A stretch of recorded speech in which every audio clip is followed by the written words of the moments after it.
Salut, bienvenue pour une nouvelle vidéo. Je suis tellement contente de enfin tourner cette vidéo. Vous l'avez vu dans le titre, c'est la vidéo pâle du mois de mai et du mois de la fantaisie organisée pour la 5e année, elle a dit. Je pensais pas que ça faisait aussi longtemps, mais apparemment c'est la 5e édition. Donc c'est organisé par Piketty Bookin, je vous mettrai sa vidéo en barre d'infos. Et j'ai un petit peu râlé à la fin du dernier vlog, j'avoue, parce que c'est un challenge que j'adore. Et j'ai besoin de préparer les trucs à l'avance. Vraiment, j'ai besoin de préparer les vidéos à l'avance, d'avoir le temps. Et de pas être... En fait, si c'est au dernier moment, moi je stresse, voire je panique. Et du coup, ça me... Ça va pas. Voyez-vous, ça ne va pas. Et donc, quand vidéo... Bien sûr. Quand Piketty sort sa vidéo présentation du challenge le lundi, alors que le challenge commence le dimanche, moi je suis déjà en panique en fait. C'est-à-dire que dans ma tête, ça va pas. C'est déjà trop tard. Et elle a dit dans sa vidéo qu'elle voulait la sortir encore plus tard. Alors j'aime bien hein, les gens qui stressent pas et qui font tout au dernier moment, enfin j'aime bien.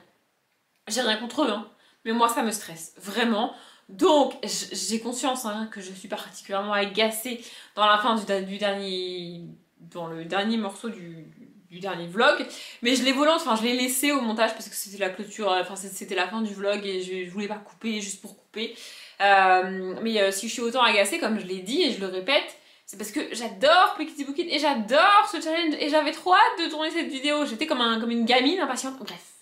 Bref. Du coup, là pour moi on est lundi soir, vous vous en doutez, je viens juste de regarder la vidéo de Piketty Bookin et de préparer ma palle. Et j'avoue, je me suis un petit peu emballée, je me suis un petit peu enjaillée. Je sais pas si je vais réussir à tout lire, mais on verra. Hein. Bref, de base, j'avais sorti, pour tout vous dire, j'avais sorti 5 livres de ma palle, 5 livres de fantaisie pure, enfin pure, à peu près. Et je m'étais dit, je lirais ça au mois de mai et que ça. Sauf que Piketty Bookin, du coup, Stéphanie a préparé un magnifique menu avec 4... il y a 4... En gros, il y a 4 sous-catégories... Enfin, en gros, c'est les 4 éléments. Donc la terre... À chaque fois, je veux dire la terre, la mer. Mais non, c'est pas ça. La terre, l'eau, le feu et l'air. À chaque fois, je l'oublie, l'air, je sais pas pourquoi. Et donc, par élément, il y a 3 sous-catégories. Donc, en tout, ça fait 12. Voilà, on part de 5 et on est arrivé à 12. C'est-à-dire que j'ai rajouté des bouquins jusqu'à remplir chaque catégorie. Mais j'ai fait ça aussi parce qu'elle a précisé. Et franchement, j'étais complètement passée à côté de cette info. Ou alors, la dernière, j'avais tourné ma vidéo avant qu'elle sorte la sienne et du coup, j'avais pas pu le faire. C'est probablement ça. Mais en gros, elle emploie le terme fantaisie au sens anglo-saxon. Et donc, plus large qu'au sens francophone. Parce qu'au sens francophone, la fantaisie, c'est la fantaisie en mode monde de fantaisie, en mode quête de fantaisie, en mode univers totalement différent de l'univers dans lequel on vit nous. Alors que le fantaisie anglophone englobe en fait le fantastique et peut-être même la science-fiction, je sais pas, mais en tout cas le fantastique, c'est sûr.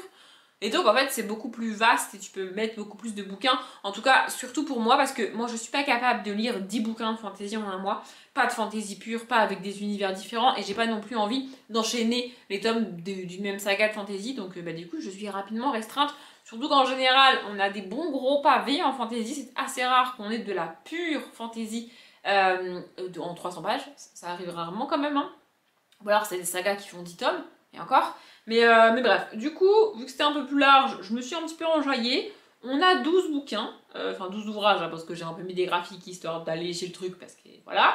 Je suis pas certaine de tout lire sur le mois de mai, mais je me suis dit que au pire, je décalerai les livres que j'ai pas le temps de lire en juin, parce qu'en juin et en juillet, comme chaque année, je sais pas combien de temps ça fait au moins 3 voire 4 ans que je fais ça. En juin et en juillet, je lis du young adulte et de la jeunesse. 80% de ma palle c'est du young adulte et de la jeunesse, donc si je les ai pas lus, ils se retrouveront dans la palle de juin et de juillet, et puis voilà. Bref, on va commencer et je me rends compte que j'ai pas du tout pris les noms des catégories et tout, donc je vais chercher ça et on y va. Je vais regarder par là. Oui, on a changé de disposition dans mon appartement, donc je ne peux plus regarder au même endroit parce que je ne peux plus poser mon ordinateur au même endroit, donc maintenant je vais regarder par là parce que mon ordinateur est là et que j'ai pas appris tout par cœur. Hein. J'ai regardé la vidéo il y a 10 minutes, je connais pas les catégories par cœur. Même quand ça fait 3 jours, j'arrive pas à les apprendre, donc bref, on s'en fout.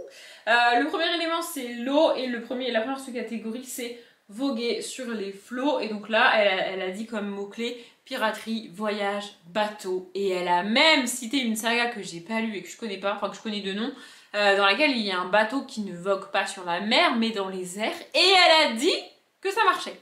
Donc moi, j'ai trouvé une autre saga avec un bateau, enfin c'est un espèce de dirigeable bateau. ça passe, qui vogue dans les airs, et donc j'ai décidé que ça marchait. C'est un des livres que je voulais absolument mettre dans cette page, donc de toute manière il fallait que je le casse quelque part. Et c'est Le personnage de Mademoiselle Géraldine, le tome 2, Corset et complot, de Gail Carriger. J'ai lu le tome 1 pour le Pumpkin Wooden Challenge je crois. Ça commence à faire un moment, et je me suis dit il est plus que temps que je lise ce tome 2, vraiment j'ai adoré le tome 1. En même temps avec Gail Carriger il n'y a pas trop de surprises, enfin j'adore Gail Carriger. J'ai adoré sa première saga qui s'appelait Le Protectorat de l'Ombrelle. Voilà, ici on suit une jeune fille qui est envoyée dans un pensionnat par sa mère pour qu'elle y apprenne les bonnes manières. Sauf que c'est aussi un pensionnat qui apprend aux jeunes filles à devenir espionnes et à utiliser le fait de devoir passer pour invisible dans la société et publiquement pour espionner les gens. Et donc être hyper douée dans tous ces domaines-là parce que personne ne fait attention à elle. On est dans un... Je sais pas à quelle époque on est, mais on est à une époque en mode de grande robe, corset, corset, complot, vous vous en doutez, chevelure assez volumineuse, maquillage plutôt clair et tout ça, et avec toute une charge sociale hyper lourde, avec toute une espèce de carnet de ce que tu peux faire et pas faire quand t'es une femme. Voilà, on est à une époque comme ça. Et Gail Carriger s'amuse à détourner et à se jouer de tous ces codes-là de la société. Et j'adore ça, vraiment j'adore ça. Donc j'ai trop hâte. En plus, il est tout petit. Il fait, il est tout petit. Il fait quand même 370 pages. Hein, donc il est pas si petit que ça. Mais c'est pas beaucoup, 370 pages pour Gail Carriger, vraiment.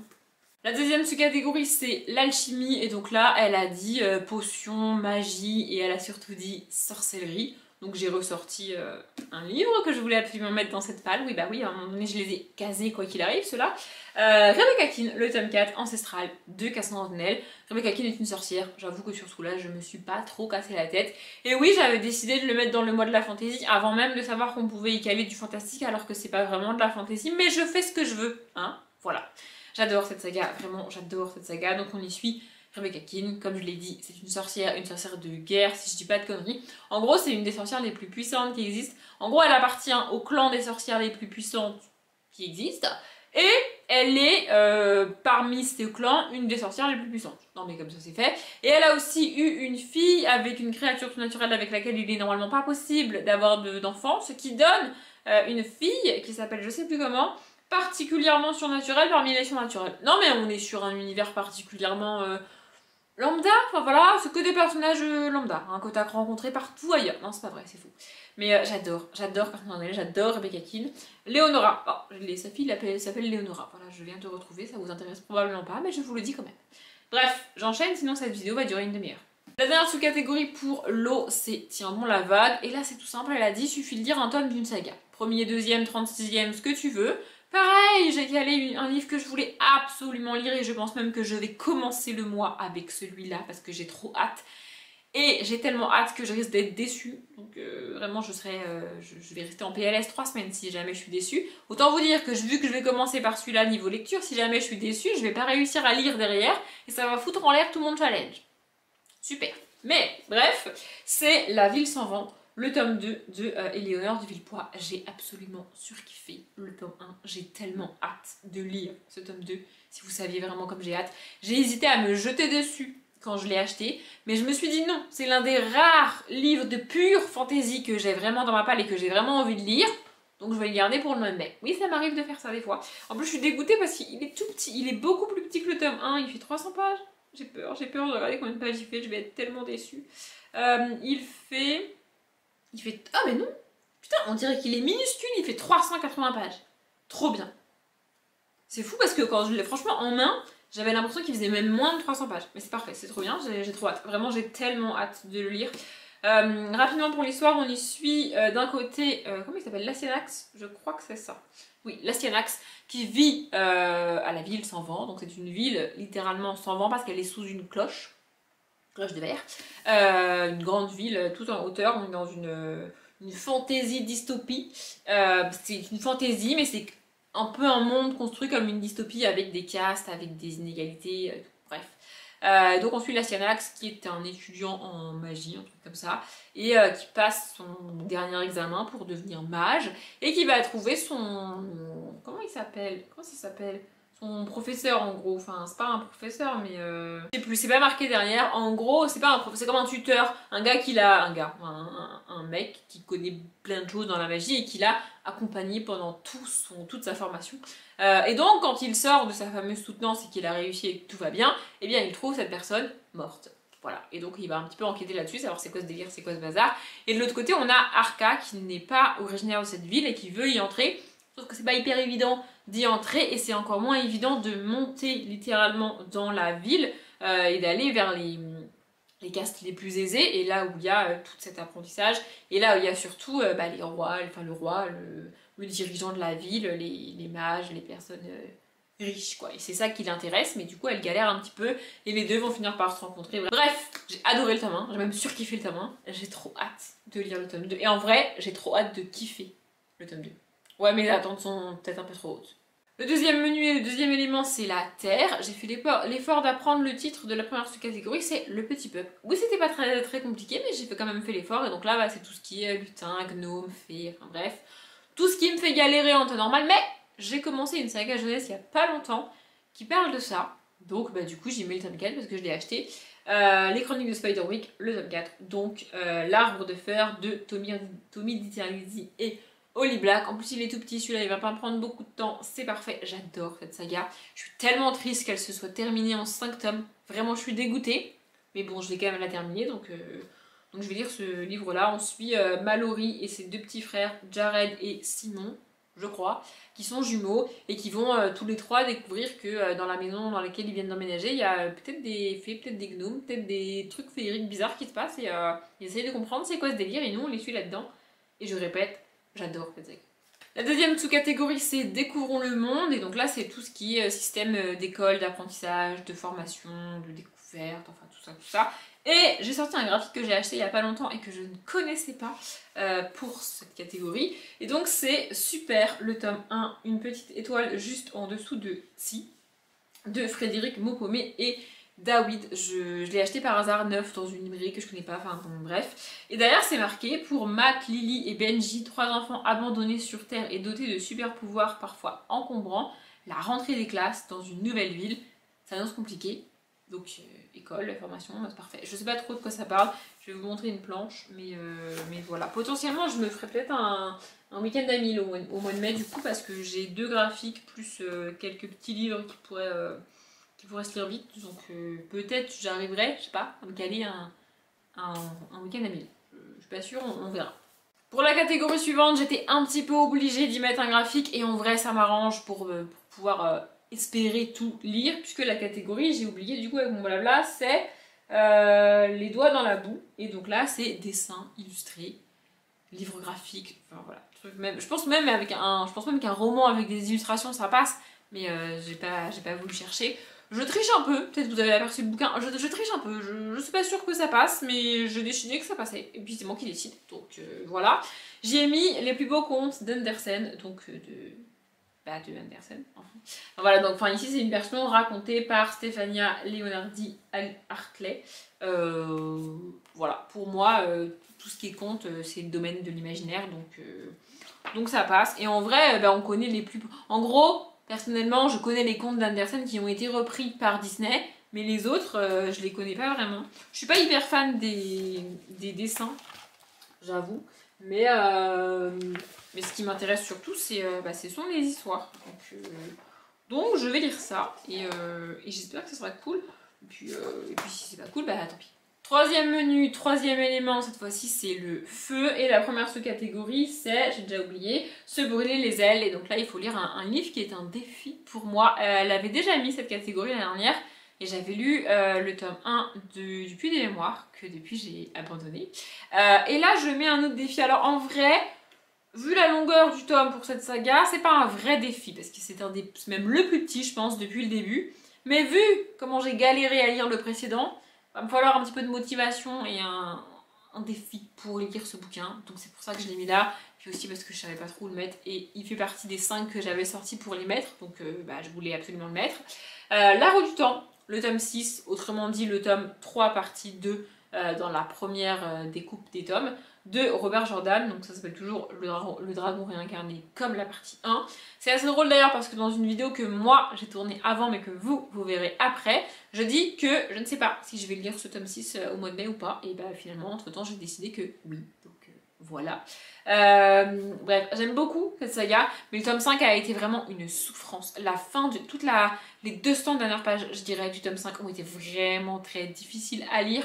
Il est quasiment certain que j'arriverai pas à le lire en entier sur les 4 semaines du mois de mai, et qu'il débordera un petit peu au mois de juin, alors que je suis censée lire de la jeunesse, mais bon, c'est pas très grave. Enfin, je mets en moyenne entre 2 et 3 mois à lire chaque tome. Donc, on n'est plus à ça près.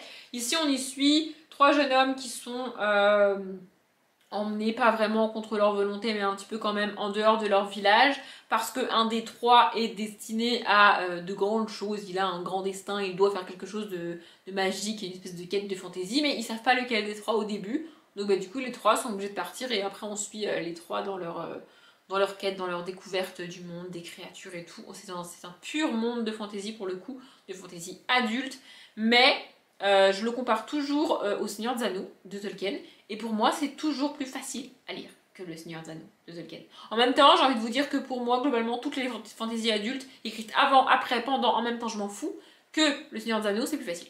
Vraiment, c'est plus facile parce que le Seigneur des Anneaux, c'est un enfer à lire. Hein. Si vous avez lu le Seigneur des Anneaux, peu importe le tome, dans votre pile du mois de mai, bon courage. La deuxième sous-catégorie de ce menu, c'est chaud patate, et donc là, il faut mettre un pavé. J'ai pas mal hésité à ne pas remplir cette catégorie, mais j'avoue que ça m'agaçait de remplir presque toutes les catégories, vous voyez. Mais en même temps, j'avais déjà... En gros, c'est la dernière catégorie que j'ai remplie parce que je savais pas quel livre mettre. J'ai hésité avec le livre d'après, mais vous comprendrez pourquoi je l'ai mis dans une autre catégorie finalement. Du coup, c'est le dernier livre que j'ai dû choisir, et quand je regarde ma palle, je me dis que rajouter en plus un pavé de fantasy, c'est quand même beaucoup. Même un pavé de young adulte, en gros, je voulais pas, j'ai pas voulu, j'aurais pu jouer la facilité en mettant un tome 1 de young adulte que je suis à peu près à 80% sûre de pas être terminé. Mais je trouve que c'est un peu abusé, enfin, vous voyez, donc du coup j'ai pas fait ça. Et j'ai sorti un bouquin qui va sûrement s'éterniser sur tout juin et tout juillet aussi. Mais c'est pas grave, on n'est plus à ça près. Pareil, je suis pas certaine que niveau fantasy, fantastique ça passe. Mais pour moi, à partir du moment où il y a des animaux qui parlent, c'est du domaine de l'imaginaire, donc ça passe. J'ai mis Les Fables de La Fontaine. Voilà, je l'ai acheté il y a hyper longtemps, vraiment. Et je ne l'ai jamais lu, mais je me suis dit que voilà, lire une petite fable de temps en temps, peut-être une fable par jour, une fable tous les 2 jours, ou 2 fables par jour, ou j'en sais rien, ça pourrait être bien. Par contre, l'arrière du bouquin me fait un mal, ça fait mal aux yeux, c'est terrible. Je vais vous le mettre, je sais pas si vous arriverez à lire, mais en fait, le livre est texturé, ça fait comme un carton, il y a plein de creux et de bosses, c'est vraiment, c'est pas lisse quoi. Et alors pour lire le résumé avec les creux et les bosses, c'est terrible, vraiment c'est terrible. Bref, voilà, Les Fables de La Fontaine, on connaît toutes, comme vous en fait, et comme la plupart des gens. Je connais Le Lièvre et la Tortue, tout ça, les trucs, le corbeau et le renard, la cigale et la fourmi, mais alors les autres, je connais pas. Donc je vais lire ça. Et à chaque fois, je veux lire le résumé, mais ça me nique les yeux. Pardon pour le gros mot, mais vraiment ça me détruit les yeux. Donc voilà, probablement que je le terminerai, ça se trouve même qu'en 2023, mais en attendant, je vais tenter de le lire au mois de mai. J'ai dit que c'était un pavé, mais je vous ai pas dit combien de pages il fait. Il fait 300... Pour un pavé, c'est pas énorme, hein. Il fait quand même 420 pages. Mais en vrai, c'est écrit en mode fable, donc ça devrait faire vite, vous voyez, c'est pas... Mais c'est le plus pavé que j'avais pour cette catégorie. Et le prochain que je vais vous montrer est pour le coup un vrai pavé, donc ça compensera même si c'est pas la bonne catégorie. La dernière sous-catégorie pour le feu, elle avait clairement plus d'inspi, hein. Elle l'a dit Pikitty, elle savait plus, elle savait pas. Donc elle a appelé sa catégorie orangé. Et donc là il faut mettre un livre soit orangé, soit qui fait référence au feu, qui a du feu sur la couverture, pourquoi pas qui parle de feu, enfin un truc en rapport avec le feu. Voilà, elle avait plus d'inspi, hein, je répète.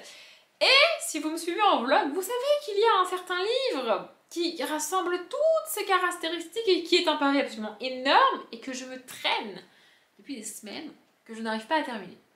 Donc, il rentre dans d'autres catégories ce livre-là, il rentre dans la catégorie challenge, il rentre dans la catégorie pavé, dans la catégorie école, enfin bref, il va absolument partout. Mais je l'ai mis ici, parce que j'en avais pas d'autres qui parlaient du feu, donc du coup, il est là. Je vous le dis, il est absolument pas certain que je le termine au mois de mai, Mais en fait, de base, je voulais même pas le continuer. Mais le mettre dans cette palle, ça va un petit peu m'inciter, pas m'obliger, mais m'inciter à le reprendre et peut-être à le terminer un jour, on ne sait pas. Harry Potter et la coupe de feu? Bah oui, de J.K. Rowling. Ah mais il est toujours là, il n'a pas bougé. Depuis que j'ai terminé de lire le chapitre sur la première tâche, je n'ai pas repris le bouquin. Donc je me suis dit qu'il était temps que je le reprenne. Je suis à peine à la moitié. Il est absolument énorme, vraiment, il est absolument énorme. Il fait plus de 700 pages, plus de 750 pages même. Il fait précisément, attendez, parce que c'était quand même drôle, il fait 764 pages. Sachant qu'au bout de 260 pages, l'histoire n'a pas réellement démarré. Au bout de 264 pages, au bout de 260 pages, ou 65, je ne sais plus, les tâches de la coupe de feu n'ont pas commencé. Voilà pourquoi ce livre est si long. C'est pas un livre long parce qu'il y a beaucoup de choses qui se passent. Non, c'est un livre long parce que l'autrice prend son temps. Et prendre autant son temps dans un 4, moi je trouve ça un petit peu abusé. Alors j'adore J.K. Rowling et j'adore Harry Potter, c'est pas la question. Mais mettre 200 foutues pages à démarrer un tome 4, c'est un petit peu beaucoup quand même. Du coup, je suis en train de... Enfin, j'ai commencé à perdre patience et donc bah... Je vais le reprendre. Je vais tenter de le reprendre au mois de mai. Je suis pas sûre du tout de le terminer, mais on verra. Le dernier élément et donc le dernier menu, c'est l'air. Et la première sous-catégorie, c'est léger comme l'air. Et donc là, il faut lire un petit livre ou un livre de poche. Puis Kitty Bookin a dit que vraiment ce qui l'importait et ce qu'elle pensait en disant petit livre, c'est vraiment un livre de poche plutôt que nombre de pages. Et en même temps, à moins de taper en très très jeunesse, il n'y a pas beaucoup de livres de fantasy ou de fantastique qui font moins de 300 pages. Enfin, c'est rare en général, à part si tu pars sur des livres jeunesse comme les Chroniques de Spiderwick ou un graphique. Mais sinon, voilà. Et un graphique, du coup, ça colle pas vraiment parce qu'elle préfère. Elle entend plus poche que petit livre en termes de nombre de pages. Donc, du coup, un graphique, c'est en général grand. Donc, voilà. Bref, j'ai fait un espèce de micmac de tout ça et j'ai quand même sorti un livre de 300 pages, je crois. Attendez, je vérifie. Voilà, il fait plus de 300 pages. Mais en vrai, il est tout petit et il a physiquement pas l'air de faire 300 pages. Et surtout, je pensais pas qu'il rentrerait dans l'univers de l'imaginaire. Mais en fait, si. Et surtout, c'est un bouquin qu'elle a depuis 1000 ans. Le livre de perles de Timothy Tourmel. Oui, il est toujours là. Il me semble que je l'avais présenté dans un book haul check-in et il a toujours pas bougé. Donc je me suis dit qu'il était temps. Et en fait, j'ai lu le résumé et il y a carrément le mot quête dans le résumé. Donc je me suis dit, c'est parfait pour fantasy, fantastique, imaginaire, tout ça là. En gros, ça dit tomber dans notre monde une nuit d'orage, un homme emprunte le nom de Joshua Pearl. Commence alors pour lui une vie fugitive, une quête mystérieuse. Mais ceux qui l'ont banni et le traquent se laisseront-ils trouver le chemin du retour? Le laisseront-ils trouver le chemin du retour? Pardon, bon, il reste encore une phrase, mais j'ai la flemme. Et surtout, ce qui m'a fait mettre ça, c'est entre réel et féerie. Je me suis dit, c'est parfait. Donc voilà. Et peut-être que ce sera un livre un peu moins fantasy, un peu moins fantastique que les autres. Mais au milieu de toute cette fantaisie et de tout ce fantastique sur le même mois, ça peut pas faire de mal, donc voilà. La deuxième sous-catégorie, c'est sur les créatures ailées, donc fées, dragons, phénix, elle a même dit tout un tas d'insectes, les moustiques, les guêpes, les frelons, tout ce que vous voulez qui volent. Et je sors le 5e livre que j'avais pré-sorti et que je voulais caser dans ce mois de la fantaisie et qui est un tome de Young Adult. Donc c'est aussi pour ça que j'en ai pas mis d'autres parce que c'est un tome 1 de Young Adult. Donc j'essaye de pas trop les rapprocher parce que sinon ça m'agace. Bref, le dernier dragon sur Terre de Eowyn Colfer. Enfin, je dis que c'est un tome 1, mais en le voyant, je me dis ça se trouve c'est un one shot en fait. Je ne sais pas. Bref, il y a dragon dans le titre. Ça vole les dragons. Même si lui le dernier, apparemment il vole. Donc ça marche. De quoi ça parle? À part d'un dragon qui va être tout seul sur Terre. Parce qu'il n'y a plus d'autres dragons. Je sais pas. J'en ai aucune idée. Voilà, mais j'adore la couverture est en mode écaille de dragon, enfin vraiment je la trouve trop belle, vraiment j'adore, donc j'espère que ça va me plaire, je suis pas très sûre, mais un premier roman fantasy adulte éblouissant. Ah c'est de l'adulte? Je croyais que c'était du young adulte, d'accord. Moitié polar, moitié film d'action et surtout complètement irrévérencieux. Voilà. Et un roman explosif qui ravira les fans de fantasy dont la passion pour les dragons a survécu à Game of Thrones. Bon, je vous avoue que la petite référence à Game of Thrones me parle moyennement parce que j'aime pas du tout... En fait, j'aime pas du tout la série. J'ai abandonné la série et je refuse de lire les livres, donc du coup, voilà. Ça, ce que je vous ai lu, c'est ce qu'il y a en haut, là, les citations. Je sais pas, c'est pas du tout le résumé. Hein. Mais voilà. J'ai hésité aussi à le mettre dans la catégorie pavé, celui-là, parce qu'il fait quand même presque 400 pages, mais j'avais plus de créatures ailées du coup. Donc, voilà.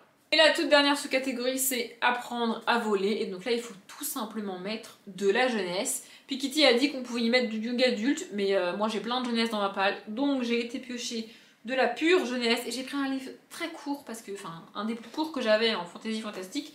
Parce qu'il y en avait beaucoup. Il pourrait aussi passer, je pense, dans la catégorie illustrée, parce qu'il est illustré. Bref, c'est le monde de Sombre Terre, le tome 1, le clan perdu, de Cassandra O'Neill. Oui, ça fait un deuxième Cassandra O'Neill dans cette balle, et alors j'adore Cassandra O'Neill. Voilà. Orphelin, Victor n'est pas un garçon comme les autres, il parle avec les fantômes et voit des choses que personne d'autre ne perçoit. On est clairement dans du fantastique, je pense, plus que dans de la fantasy, mais ça passe, elle a dit ça passe, donc voilà, je fais ce que je veux. J'ai un peu peur parce que la seule saga jeunesse, vraiment pure jeunesse que j'ai essayé de l'autrice, c'est Malenfer, et j'ai pas du tout aimé. J'ai adoré La Légende des Quatre et je suis en train de absolument surkiffer ma lecture de chacun des tomes de Rebecca Keane. Et aussi j'aime beaucoup Le Collège Maléfique. Mais Le Collège Maléfique c'est plus du young adulte que de la jeunesse pure. Donc du coup j'ai un peu peur avec celui-là, mais bon, on verra bien. Il est illustré comme je vous ai dit, je vais essayer de trouver une illustration, mais évidemment... Ah, ça y est, voilà. Voilà, c'est illustré. Je pense que c'est clairement le même illustrateur que dans Rebecca Keane. Non, Le Collège Maléfique, mais je sais toujours pas si c'est Rebecca, pas du tout, Cassandra O'Neill qui illustre ses propres romans, ou si elle a un illustrateur, c'est jamais marqué. Ah bah c'est marqué là. Jérémy est un jeune illustrateur talentueux qui a travaillé pour des studios de jeux vidéo avant de se lancer dans la littérature jeunesse, donc c'est Jérémy, on n'a pas son nom de famille, je ne sais pas si, il n'y a pas son nom de famille décrit, mais bon, voilà. Bref, c'est le dernier livre de ma palle, et j'espère que celui-là, que je vais pouvoir le caser, au pire il se décalera au mois de juin, comme je l'ai dit, parce qu'il y a peu de chances que je puisse lire tout ça en un seul mois quand même.